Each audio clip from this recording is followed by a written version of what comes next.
뉴욕시 의회가 기후변화 대책으로 음식물 쓰레기 분리 배출을 의무화하는 제로 웨이스트 패키지 조례안을 통과시켰습니다. 뉴욕, 뉴저지 일원의 대기질이 캐나다 산불에 극심한 영향을 받은 지 나흘 만에 크게 개선됐습니다. 하지만 연기는 남쪽으로 이동해 플로리다와 사우스, 노스캐롤라이나 지역의 대기질 악화가 우려되고 있습니다. 뉴욕시 퀸즈 프레스비테리언 병원의 한 중국계 내과 의사가 환자를 성추행하고 또 이를 촬영한 혐의로 기소됐습니다. 40대 한인 의사 조 씨가 비행기 옆자리에 앉은 여성 승객을 성추행하다 붙잡혔습니다. 조 씨의 유죄가 확정되면 최대 2년 징역과 25만 달러의 벌금이 부과될 것으로 보입니다. 미 기상당국이 지난달부터 심각한 기후변화로 인한 엘니뇨 현상이 나타나고 있다고 발표했습니다. 엘니뇨는 폭염과 홍수, 가뭄, 허리케인 등 자연재해를 일으키는 기후 이상 현상입니다. 연방정부의 부채 한도 상향 합의안이 통과된 이후 푸드스탬프 수혜 조건이 대폭 강화돼 앞으로 혜택을 받기가 더 어려워질 전망입니다. 도널드 트럼프 전 대통령이 지난 3월 성추문 입막음 사건으로 대통령 중 최초로 형사 기소된 데 이어 백악관 기밀문서 유출 의혹과 관련해 다시 한번 재판에 넘겨졌습니다.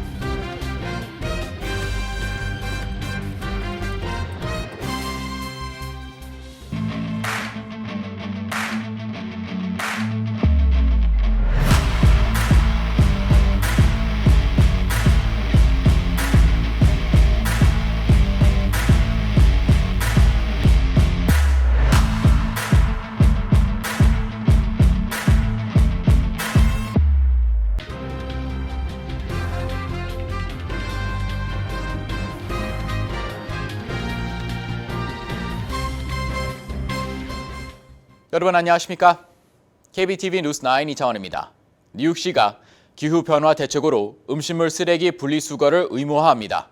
시의회는 음식물 쓰레기 분리 배출 의무화 조례안을 포함한 Zero Waste 패키지 조례안을 통과시켰고 에릭 애덤스 시장의 서명 즉시 발효됩니다. 첫 번째 소식 전상희 기자의 보도입니다. 시의회를 통과한 제로 웨이스트 법안을 주도한 셰하나 하니프 의원은 현재 뉴욕 주민들은 심각한 대기 오염을 경험하고 있다며 시급한 기후변화 문제에 대해 뉴욕시가 행동에 나서도록 모두 단합해 목소리를 내야 한다고 말했습니다. 애덤스 시장은 시민의 자발적 참여가 아닌 의무화는 과도하다는 입장이지만 시의회가 분리수거를 압도적으로 지지하고 있기 때문에 법률화에는 문제가 없을 전망입니다. 주거용 건물의 음식물 쓰레기 분리수거 의무화는 오는 10월 브루클린과 퀸즈를 시작으로 내년 3월 브롱스와 스태튼 아일랜드, 10월 맨하탄까지 보로별로 시행될 예정입니다. 뉴욕시가 배출하는 온실가스 중 20%는 매립지에 묻힌 음식물 쓰레기에서 발생하는 것으로 파악됩니다. 뉴욕시의 건물 35%와 교통 21%에 이어 세 번째로 높은 수치입니다. 이에 따라 분리수거한 음식물 쓰레기를 비료로 만드는 등 재활용을 통해 온실가스를 줄이겠다는 것입니다. 앞서 뉴욕주는 오는 2026년부터 신축 건물에서 가스레인지와 가스 히터를 퇴출하는 법안을 통과시키기도 했습니다. 각종 조리기구를 전기 인덕션으로 교체해 온실가스 배출을 줄이겠다는 것입니다. 뉴욕시도 2024년부터 병원 등 일부 업종을 제외한 신축 건물의 조리와 난방에 전기기기 설치를 의무화했습니다. KBTV 뉴스 전상입니다. 뉴욕 뉴저지 일원의 대기질이 오늘은 개선세를 보이며 양호한 상태를 나타냈습니다. 주말부터는 많은 야외 행사가 재개될 것으로 보이는데요. 하지만 캐나다 산불은 여전히 진행 중으로 연기는 미 남동쪽으로 이동해 플로리다와 사우스캐롤라이나, 노스캐롤라이나 지역의 대기질 악화가 우려되고 있는 상황입니다. 김은지 기자의 보도입니다. 대기질 지수 최악을 기록한 트라이스테이트가 영향권의 나흘째로 접어드는 오늘은 맑고 쾌창한 날씨가 이어졌습니다. 뉴욕과 뉴저지 일대 대기질 지수는 오전에 100 밑으로 내려갔고 오후 들며 40 이하로 내려가 매우 맑음 수준을 회복했습니다. 당장 이번 주 일요일에 예정돼 있는 내셔널 푸에르토리칸 데이 퍼레이드 행사 역시 진행될 수 있을 것으로 기대되고 있습니다. 또 플러싱 메도우에서 열릴 예정인 The Governor's Ball Music Festival 역시 예정대로 오늘부터 오는 일요일 저녁까지 계속될 것으로 전망됩니다. 뉴욕주 경마장 행사 역시 정상적으로 치러질 수 있을 것으로 전망됩니다. 캐시 호컬 뉴욕주지사는 대기질 가이드라인을 세우며 토요일 밤 엘몬트 지역의 대기질 지수가 200을 넘어가면 모든 경마 행사를 취소할 것이라고 밝혔습니다. 이에 엘몬트 지역은 오늘 대기질이 매우 안정적으로 개선됐다며 벌써 경주마 트레이닝 및 경주를 시작했다고 밝혔습니다. 환경보호청 대기질 정보 사이트는 산불 연기가 동부의 남쪽으로 이동하며 조지아와 노스캐롤라이나, 사우스캐롤라이나 주의 대기질 악화를 전망했습니다.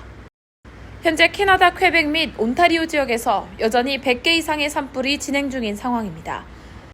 한편 오늘 뉴저지 벌링턴 카운티에서도 또 다른 산불이 발생했습니다. 이번 화재는 지난주 잭슨 타운십 바스리버 스테이트 포레스트에서 발생한 산불에 이어 또다시 발생한 것입니다. 뉴저지 소방당국은 최근 덥고 건조한 날이 이어지면서 잇따라 화재가 발생하고 있다며 100에이커 이상을 전소시키는 대형 산불은 일반적으로 시즌당 4건에서 5건 발생하지만 올 들어 뉴저지에서는 대형 산불이 벌써 10차례 이상 발생했다고 전했습니다. 이어 소방대원들이 계속된 화재 진압 작업으로 인해 피곤하고 지쳐있는 상태라고 말했습니다. KBTV 뉴스 김은지입니다. 뉴욕시 퀸즈에 위치한 대형 병원에서 근무하던 중국계 내과 의사가 자신의 환자를 상대로 성추행한 혐의로 기소됐습니다. 조사 과정에서 그가 과거에도 비슷한 범죄를 저지른 것으로 드러나 법적 처벌을 피하기 쉽지 않아 보입니다. 보도에 김은지 기자입니다. 퀸즈 프레스비테리언 병원에서 근무하던 중국계 내과 전문의 지 알란챙이 자신이 수술하는 여성 환자에게 마취약을 주입한 후 성폭력을 가하고 또 이를 촬영한 혐의로 체포됐습니다. 익명을 요구한 피해 여성은 NBC 뉴욕과의 인터뷰에서 지난 2021년 6월 담낭 제거 수술을 위해 병원에 입원했을 당시 수술 전날 챙 박사가 병실로 들어와 자신에게 알 수 없는 약물을 주사기로 투약했으며 바로 의식을 잃었다고 전했습니다. 여성이 다시 깨어났을 때 의사는 방에 없었으며 피해자는 하복부에 극심한 고통을 느꼈습니다. 당시 피해 여성의 나이는 19세였으며 가족들과 피해자는 의사로부터 성폭력을 당했다고 의심했지만 명백한 증거가 없어 바로 고소를 하지 못했습니다. 그러나 변호사를 고용해 소송을 준비하던 피해 여성과 가족들은 뜻밖의 사실을 알게 됐습니다. 지난 2022년 12월 챙 박사가 또 다른 환자를 대상으로 성폭행을 한 혐의 등으로 퀸즈 지방검사에 의해 기소됐다는 것입니다. 해당 사건의 소장에 따르면 챙 박사는 알 수 없는 마취 용액이 묻은 마스크를 사용해 여성 환자를 기절시킨 뒤 자신의 아파트에서 강간을 가했습니다. 챙 박사는 해당 범죄를 저지르면서 스스로 영상 녹화까지 한 것으로 드러났습니다. 챙 박사의 변호인 측은 현재 그가 강간 혐의를 전면 부인하고 있다고 주장하고 있습니다. 이어 병원 측 역시 강간 혐의로 징계를 내리지 않기로 결정했다고 강조했습니다.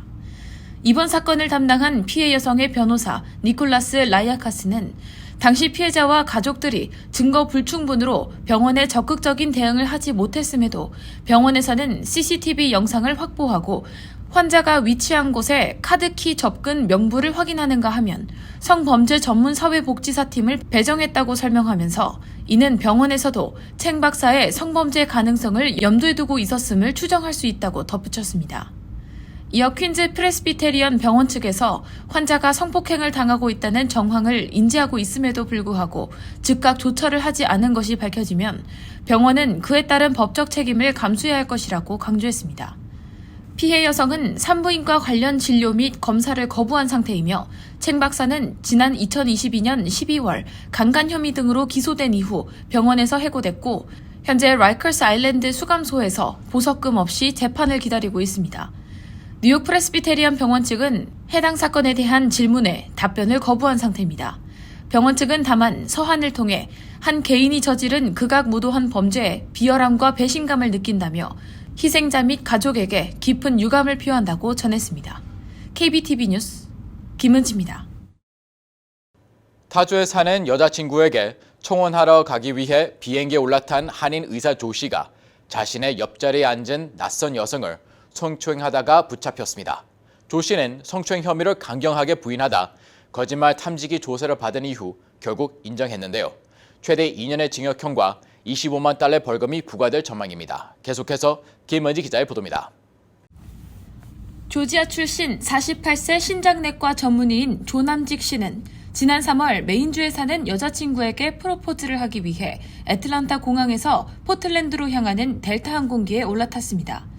형사 고소장에 따르면 조 씨의 옆에 앉았던 피해 여성은 비행 중 난기류가 발생했을 때를 틈타 그는 경련을 일으킨 듯 몸을 움직이면서 나의 허벅지와 엉덩이, 심지어 중요 부위까지 더듬었다고 진술했습니다.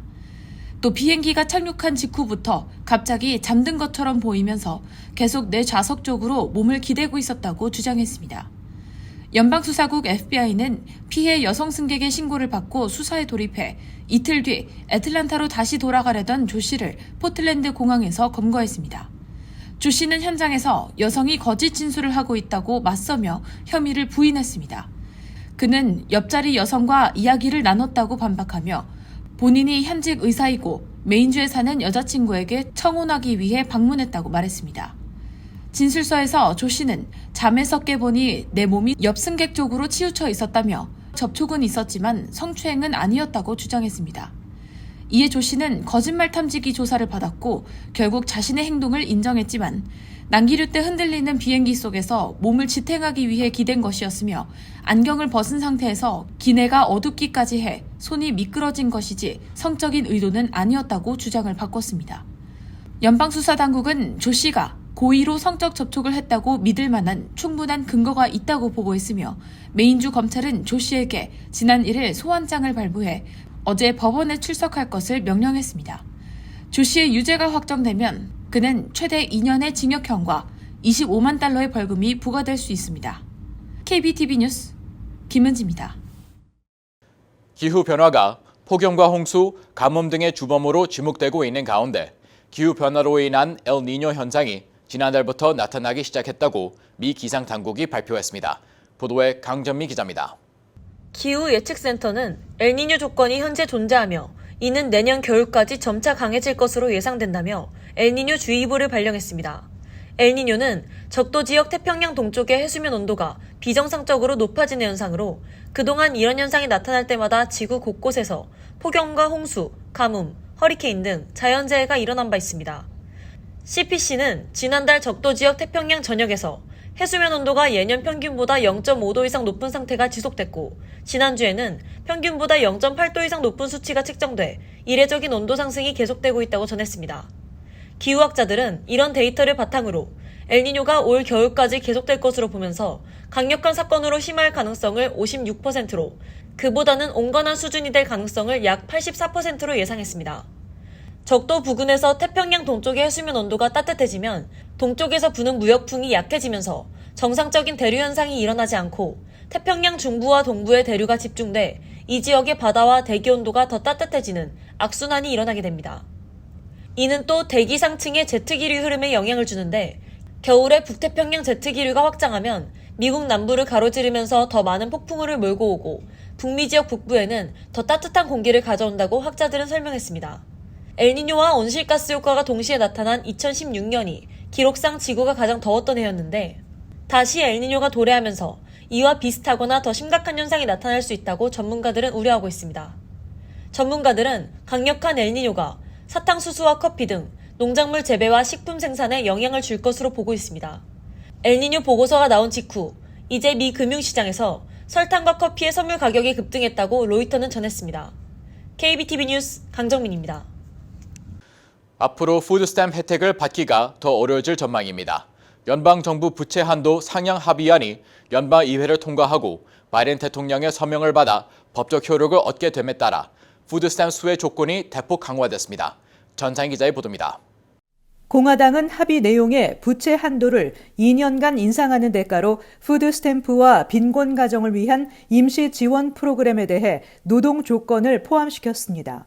기존에는 일할 수 있는 신체 능력을 갖춘 18세에서 49세는 한 달 80시간 이상 일하거나 취업 교육 프로그램에 참가해야만 푸드스탬프를 받을 수 있었지만 합의 내용에 따르면 노동 의무 연령은 2025년까지 단계적으로 54세로 올리기로 했습니다.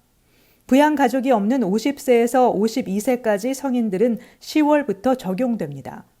이로 인해 일각에서는 수십만 명의 성인들이 식량 지원을 잃을 위험에 처할 수 있다는 주장이 나왔습니다. 반면 노동 의무 면제 대상 범위는 오히려 늘어났습니다. 현재는 신체적 또는 정신적 장애나 임신으로 인해 일할 수 없는 사람만 면제되고 있는데 퇴역 군인, 노숙자, 위탁 가정에 있었던 18세에서 24세 청년 등까지 그 대상이 확대된 것입니다.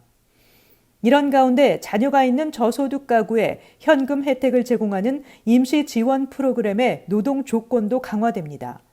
지원을 받기 위해서 주정부는 현재 적어도 한 부모 가정의 절반과 두 부모 가정의 90% 성인 수혜자가 업무 관련 활동에 참여하도록 보장해야 합니다. 한편 연방농무부에 따르면 지난 2월 기준 미 전역에서 약 4,250만 명이 푸드스탬프 혜택을 받았고 수혜자들은 평균 월 169달러의 식비를 지원받고 있습니다. KBTV 뉴스 전상입니다. 도널드 트럼프 전 대통령이 지난 3월 성추문 입막음 사건으로 대통령 중 처음으로 형사 기소된 데 이어 백악관 기밀 문서 유출 의혹과 관련해 재판에 넘겨졌습니다. 전 현직 대통령이 연방법원에 기소된 것은 이번이 처음입니다. 강정민 기자의 보도입니다. 법무부가 기밀문서 유출 의혹 관련 혐의로 트럼프 전 대통령을 기소했다고 뉴욕타임스 등 언론들이 보도했습니다. 트럼프 전 대통령도 자신의 소셜미디어 트루스 소셜에 부패한 바이든 행정부가 나를 기소했다고 밝혔습니다. 이번 기소는 트럼프 전 대통령의 마로라고 자택이 있는 마이애미 연방법원에서 이루어졌으며 트럼프 전 대통령에게 오는 13일 오후 3시 연방법원에 출두하라는 소환장을 발부했습니다. 그는 퇴임 후 대량의 백악관 기밀 문건을 사유지인 플로리다 마로라고 자택으로 옮겼으며 문건을 회수하려는 연방 당국을 조직적으로 방해했다는 의혹을 받았습니다.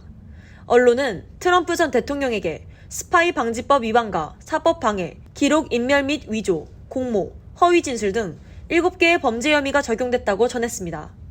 트럼프 전 대통령 관련 기밀문서 유출 사건은 앞서 16 의사당 난입 사태를 조사한 하원특별위원회가 지난해 조사 과정에서 트럼프 전 대통령의 기록물 일부가 훼손되고 일부는 플로리다의 마로라고 자택으로 반출된 사실을 확인하면서 수사가 시작됐습니다.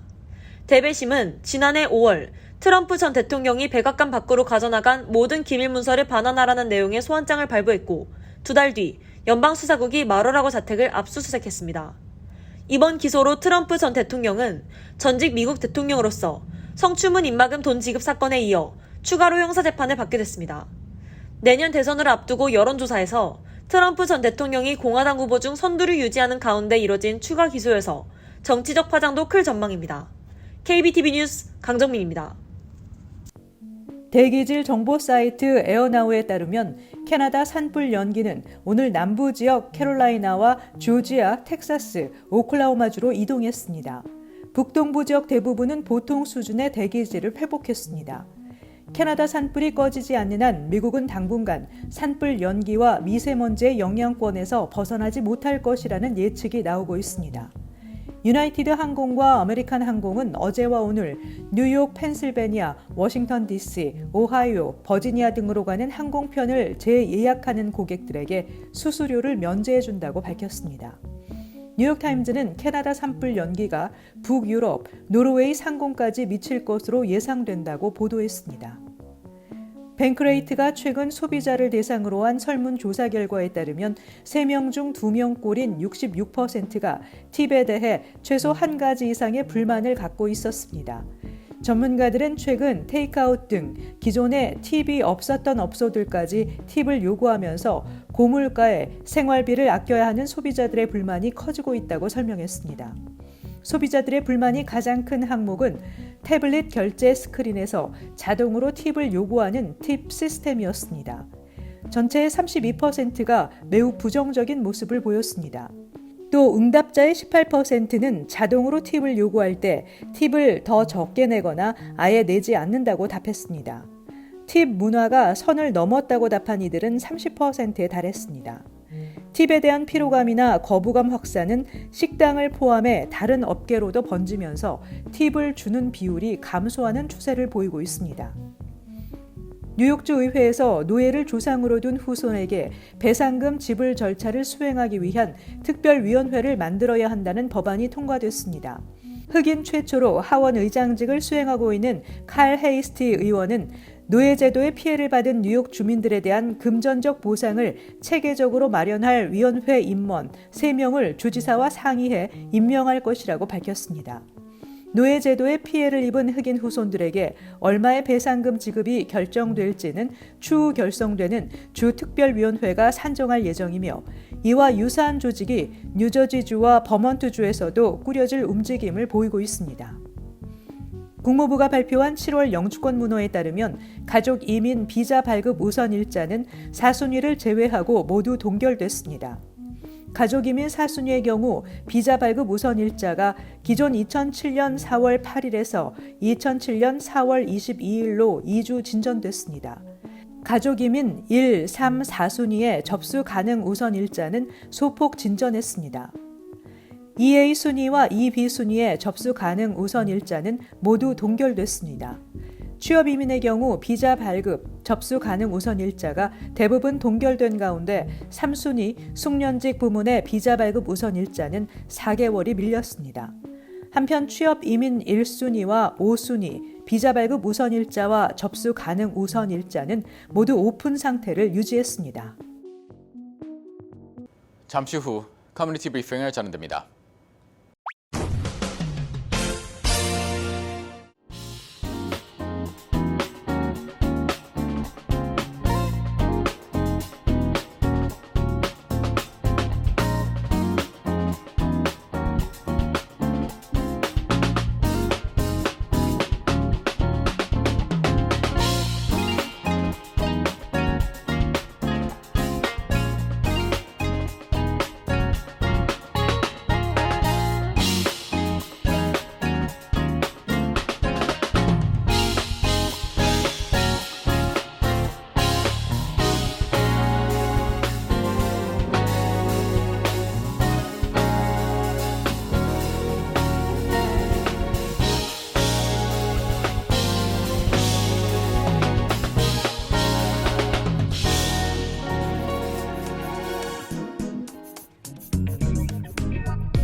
이어서 환율과 증시 전해드립니다.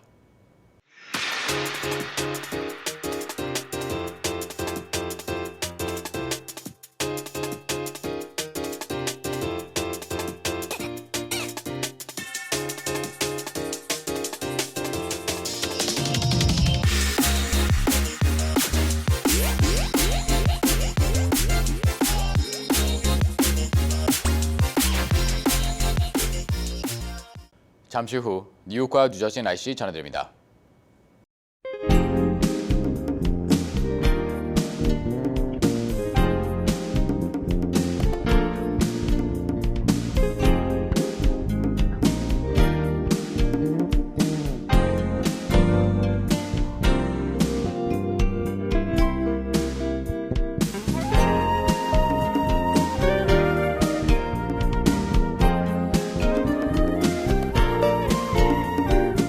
KBTV 뉴스9 마칩니다.